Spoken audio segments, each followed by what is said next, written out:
This is very personal for me. What's fun about it is knowing this game is made by hundreds of people who deeply care about each other and care about the property growing and becoming the next Star Wars or the next Middle-earth.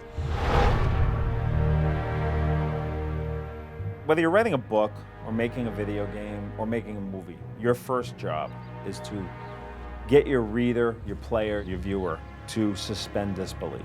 There's no point starting unless you have a fresh, exciting idea. We at the very beginning said we have to have at least 10 whoa moments. And those are the moments that you just sort of assume you know what's going to happen because you've played so many games and you surprise the audience. The challenge is to get people interested in it. If you create a story that is interesting, people will want to play it. Why do we fight? Because there is hope.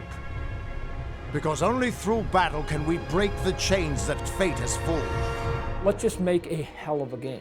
And if you're going to do a hell of a game and it's fantasy oriented, you have to bring in your adventures and you have to have your elves and your magic and your mages and your monsters and your trolls and your curses and your cyclopses and all the stuff that you would just close your eyes and go, yeah, of course it has to be there. We spent 6 months just building the world. The scenery, the landscapes, the characters, the monsters. They're beautiful or they're horrid. But there's a vividness about the image. It has meaning and resonance. It's coherence.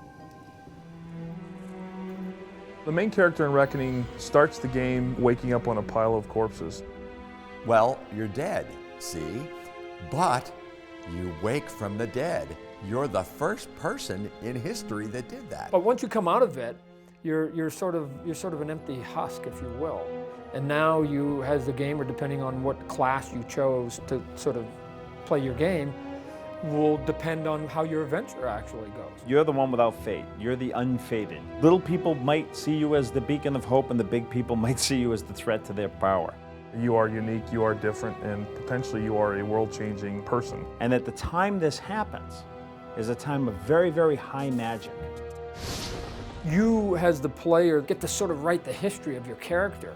You can constantly be rearranging your fate. Are you a guy that stands back and casts spells? Are you a guy that sneaks up from behind and sticks him in the back? A wizard that likes to have a big golf bag of things and blow the meat off things with a lot of different tools. You can be all of those, and you can keep changing those. You get the reader on the edge of the seat. Well, in this game, we're going to get the player on the edge of the seat.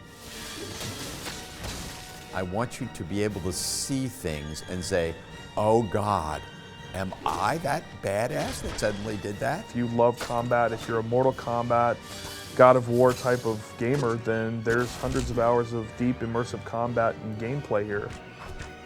I want the player to feel like he moves the way he wants to move. The only words that are good to describe our combat is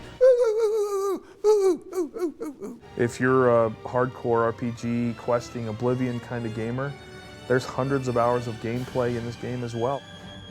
Every time you play the game, it's almost going to sort of feel fresh and new, because once you get through your 200+ hours of gameplay and you go, I want to do it all over again, even if you pick the same guy, try to do the same path, you can't get there. That draws people in.